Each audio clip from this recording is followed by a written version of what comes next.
Hello everyone, welcome to my channel. My name is Jane and I'm a UK RN. In today's video, I'm going to talk about how I excelled in my first attempt at the IELTS Academic, and I'm also going to share some tips and some study materials I used in passing my first attempt at the IELTS Academic. You know, before you can join the UK NMC, there are some requirements, and one of the requirements is how to prove your English proficiency. So I took the IELTS Academic exam to prove my English proficiency. Not all overseas nurses need to take the exams though. Some people have been exempted, so you need to check the country you are coming from. If it's on the list, you are good to go. But if not to, you need to choose a way of proving your English proficiency. It could be OET exam, it could be IELTS Academic, but I'm here today to talk about IELTS Academic and how I excelled at my first try. Okay, so there are two ways of taking the exams. It could be computer-based or paper-based. Computer-based is an online exam, more like using a computer to answer your questions. And the paper-based is using a paper, writing your answers on a piece of paper. I chose the paper-based exam. And there are 4 modules in the IELTS Academic, which is reading, writing, speaking, and listening. Listening has a duration of 40 minutes, reading 60 minutes, writing 60 minutes, and speaking is between 11 to 15 minutes. Actually depends on the examiner you are going to meet. So my number 1 tip, first and foremost, you need to know the band score you are supposed to attain. And you need to know the overall score of the exam you're supposed to attain. And for the UK NMC, the band score is 7 and above. Overall score, I don't mean the modules. For the modules, for speaking, for reading, and for listening, it's 7. And for writing, it is 6.5. So you need to combine all 4. You need to get a band score of 7 and above. The reason why I'm saying you need to know the band score is because it helps you plan and structure the way you are going to study. If you know, okay, I'm supposed to get a band score of 6.5 in writing, you know how to plan studying of writing. If you know you're supposed to get a band score of 7 or 7 and above in listening, in reading, and in writing, you also know how to structure yourself when it comes to these particular modules. Yeah. So with these 4 modules, you need to know your weakness and your strength. You know, they're into 4 different sections, so you practice each one individually. As time goes on, it's not possible you are all bad in all 4, you are all bad in you are all good in all 4. There are ones you will be better than the others. For instance, I realized that the reading and the writing was a bit of a problem, and the other 2 were okay. So I focused more on the ones that I realized was a problem. So you need to find out the ones you are very, very good in, the ones that you are bad at. And I would advise that when you are practicing, start with the one you are bad in. The reason why I'm saying start with the one you are not good in is because if you should put that one at the back, that okay, I don't really like reading, so I'm going to do reading as the last thing. When it gets there, there's lack of enthusiasm. You don't feel like doing it because you have already done the ones you enjoy doing. So nothing gingers you to want to do those ones. And those ones are the ones you need the most because they are the ones that is a problem, that are being a problem and a hindrance. So you need to start with those ones first, deal with them, then later you can go back to the ones that you are perfect in. My second tip, which is very, very important, is to register for the exams while you're preparing for it. Most people wait to the last minute before they say, okay, I want to register for the exams. No. The reason why I'm saying register for the exams while you're preparing is because it gives you motivation. Let's say, for example, you want to write an exam and you have not paid for it, you have not done anything, you are just reading and practicing and all that. It doesn't really give you the motivation. But once you remove your own cash to pay for the exam, it puts you on your toes. Even when you are sleeping, you go like, I have an exam on this date. And the exam is very expensive. I paid 209 euros for the exam. It's very, very expensive. So once you know, okay, you have made provision, you have paid for it, trust me, it is going to motivate you to study. You are going to just wake up and practice because you know you have a date, you have a timeline. But if you just put it there and say, I'm just studying, when I'm ready, I'm going to register. It doesn't really motivate you. That is the honest truth. It doesn't really push you to want to study more because you feel there is more time. But assuming you have a deadline, let's say we are in August, you're supposed to write the exam in the next 2 weeks or 3 weeks, and you have booked it, trust me, it will put you on your toes to want to study. You also need to know the criteria for this exam. Every structure has been allocated a criteria. Criteria is more like a checklist, how they are going to mark the exam, the things you need to input in the exam that's going to get you the mark you want. So you need to go to the IELTS website. The criteria for each module is there. For listening, reading, writing, speaking, the criteria is there. When you follow the criteria, it gives you an idea of what the examiner expects from you. You understand? The things you need to put inside and the marks that you are going to get are be allocated to you. Because if you don't know the criteria, that means you don't have an idea of what the exam really entails.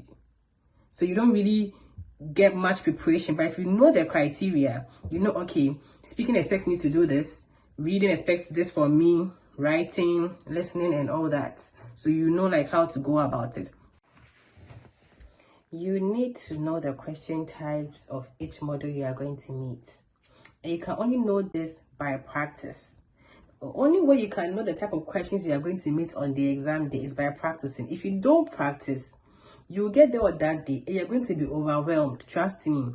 The sort of questions you're going to see, you're going to ask yourself, where is this coming from? Because you have not properly practiced for the exam.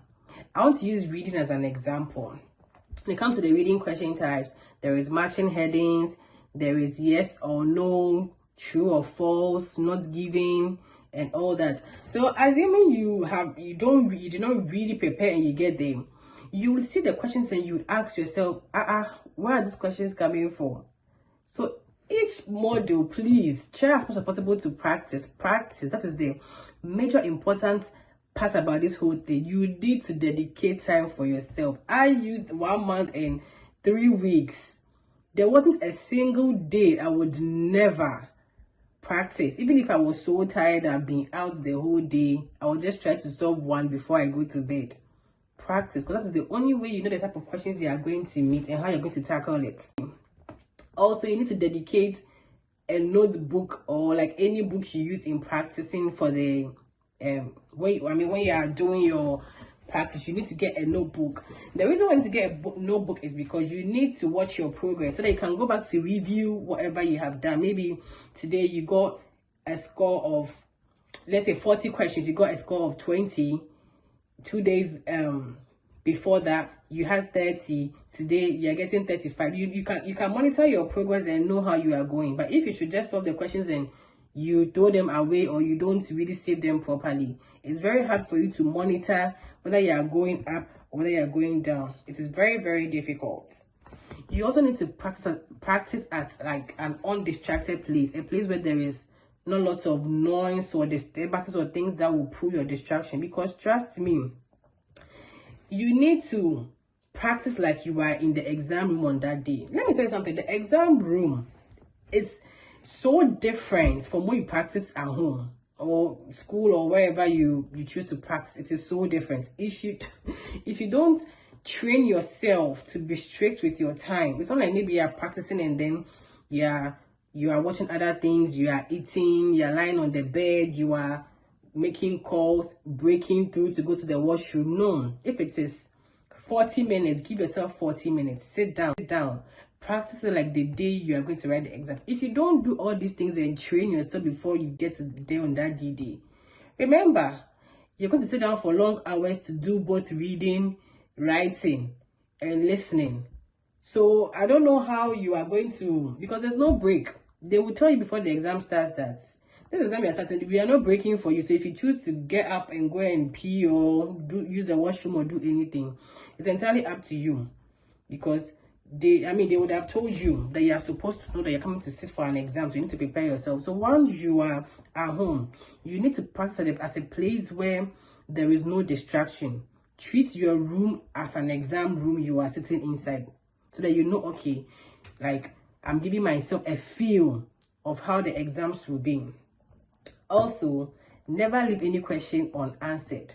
Never. Even if you don't know the answer, choose anything. You can never tell whether the option you chose is wrong or not, rather than leaving it just like that. If you leave it just like that, the chances of you passing is very slim. If you don't know you don't know the answer to any question, just choose anything, but never ever leave it unanswered.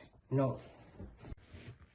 So when it comes to writing, the most important thing, the writing is divided into two separate tasks. There's task 1 and task 2. Task 1 is 150 words. You need to write an essay of 150 words, and it mostly consists of diagrams, all these pie charts, bar charts, line graph, and all that. And the second task is an essay. It could be about advantages, disadvantages, your opinion essays, and all that. And that one is 250 words. When it comes to these two tasks, you need to paraphrase. Paraphrase is rewording something or rephrasing it. You don't use the same words in the sentences, which boils down to the fact that you need to be good with synonyms. Synonyms is the similar in meaning to words. So let's say in task 1, they say, okay, the histogram or the bar chart shows. You can choose, you have to change the word show to maybe the histogram illustrates, the bar chart reveals. You cannot use the same words again in the essay. So you need to be very, very cautious when it comes to paraphrasing, because if you use the same words in it, it deducts your marks. You need to go through your synonyms. They are very, very important in writing, both task 1 and task 2. If you do not paraphrase, you're going to have a very, very big problem. So please, you need to learn similar in words that are similar in meaning. Me, like this, there were days when I downloaded a dictionary on my phone. When I'm free, I'm not doing anything, I just open it, search for certain words, and their synonyms. That's how you learn. In a playful way, not that you're so serious learning, you're just relaxed, but you just go on your phone, open your dictionary on your phone, and you just go through it. And before you realize, you are good with it. Like reduce or reduction, you can say there's a decline. You get so used to it when you are very and when you practice that a lot, you get so used to it. So that is like the most important thing about writing. You need to paraphrase and know your synonyms. If not, it's going to be a very, very big problem. Also, you need to complete the task 1, 150 words, or in the task 2, 250 words. Anything less than that, you are going to lose marks. Even if you don't have any idea, make sure you do not write anything less than 150 and 250, or it's going to affect your score. That one I can bet you, if you do not write it to the number they asked you, it's going to be a very, very big problem. The second one, you need to know how to structure the task 2, which is the essay. It has a structure it comes in, which is the introduction, the body paragraphs, and the conclusion. You don't need to mix them up or omit one. You need to follow the sequence in which they come if you want to excel in the task 2, which is the 250 words, the essay. Then also, you need to have a very clear handwriting. If you are using paper-based, please, you need to make sure your hands are very clear, because the examiner cannot score you when he cannot read what you are writing. So if you have a very, very bad handwriting, start practicing. If you are at home, start practicing, because if your handwriting is unreadable to the person who is marking it, obviously he or she wouldn't give you a good mark, because he or she cannot understand, even read, to understand what you have written. So you need to make sure that you have a very good handwriting so that it doesn't affect you. Then the last thing regarding the writing is, if you are doing paper-based, please get the sheet for the exam paper that day, so that you know how many lines, if your handwriting is very big or it's small, you will know how to put it. So if you need extra sheets on that day, you will know. You just need to practice on the paper so that you get used to it. For reading, timing is very, very, very important. You need to time yourself, because it's 60 minutes, but the kind of work and questions in that section is just too much. So you really, really need to have your time management on check. If not, it's going to be a problem. One thing I can say about the reading is, you don't need to read through everything. One strategy I used that worked for me was, I don't have to, maybe if there's a paragraph, I don't need to read everything. I just do skimming and scanning. Skimming and scanning is more like taking a quick read through the thing. You don't go through everything. You take notice of important details like dates, names, some keywords, and all that. Make sure you read the beginning of the essay, which is the paragraph, the first paragraph, and the last one, because that is the introduction and the summary.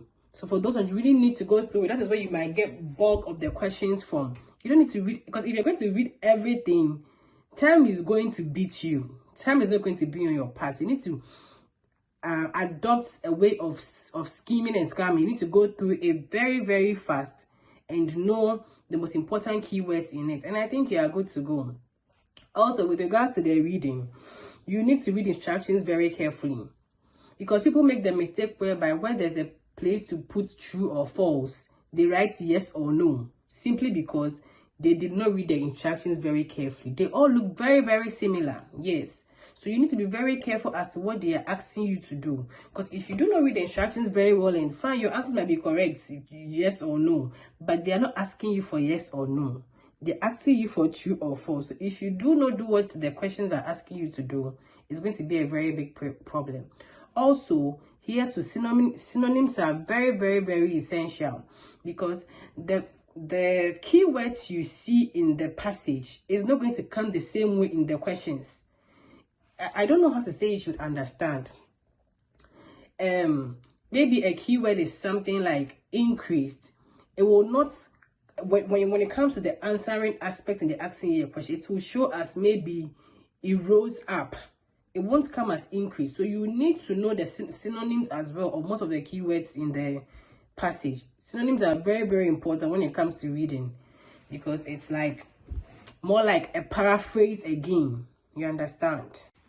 For listening, the tip I can give is you need to listen with rapt attention. Do not let your mind wander off for even a second, because as it's playing, it's not stopping. So once you lose track of it for just even a second, you are going to miss it. You wouldn't understand where the person who is speaking has gotten to, and you will get confused. But don't panic. When you miss maybe a particular question or something, ignore it. Don't try to find an answer to fix them. Ignore it and move along with the person speaking. As time goes on, you would get to a point where you would understand what the person has gotten to. That is the problem about listening. Once you lose focus for just a minute, not even a minute, a second, the whole thing becomes something else, because you cannot track what the person has gotten to. If you cannot track the person, it means you cannot answer the questions that is there. So you need to listen with rapt attention. That's why as you are practicing, you need to go to a place where there's no distraction. Just you. Even if the other people, the noise is in moderation, that you know you can listen and hear what the person is saying properly. Because if you cannot hear what the person is saying, and it wouldn't help. So for listening, the only tip I can give for listening is make sure you listen with rapt attention on that day. Whatever problems you have at home or whatever things you are going through, please put it aside and let your mind be in the exam room and focus. Yeah, that is one tip I can give about listening. There really isn't much about listening. It's all about your listening ability, the listening skills. So there really isn't much on listening. For speaking, with most people, it comes with fear. Most people panic at this point because all the other 3 modules, it was just you facing your paper or your computer. But with this one, it is you and someone, an individual, somebody you do not know. And some of the examiners, from the look of their faces, you might even be afraid or something. But don't be scared. Yeah, that's to answer questions. That is all. If whether the person looks mean or the person looks nice, that one shouldn't be your problem. Your problem is be polite to the person. Whatever the person asks you, you answer it nicely. Then you are good to go. You don't need to be afraid.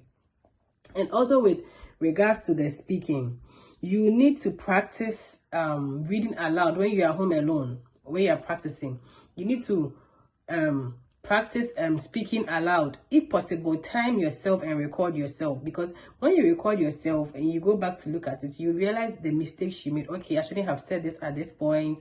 I should have done this like this, this like that. You can correct yourself more if you record yourself. And with regards to the timing too, there's a place where you need to speak for 2 good minutes non-stop. you need to stress very much on that part, because whatever topic they're going to ask you to talk about, you need to find something to say for two good meat. You cannot go and say I don't know. No. So you need to rehearse how to speak for 2 minutes non-stop. Whether there's somebody to converse with or there's somebody not to converse with and you're alone, you should practice that one. I think that is all for reading, writing. My personal tips I use, though. That is all for that. And for those of you who are interested in knowing the educational materials I use, the YouTube channels I used in preparation for the IELTS, that I'm going to leave the link in the description box so that you can click on it and go through it, and you could also use the same thing for your preparations. Thank you for watching this video, and I hope this video will serve as a source of encouragement to anybody who wants to migrate to the United Kingdom as a nurse and you want to take the IELTS academic. I hope you can follow some of these tips and they are going to help you. Thank you once again, family. Catch you later. Bye bye.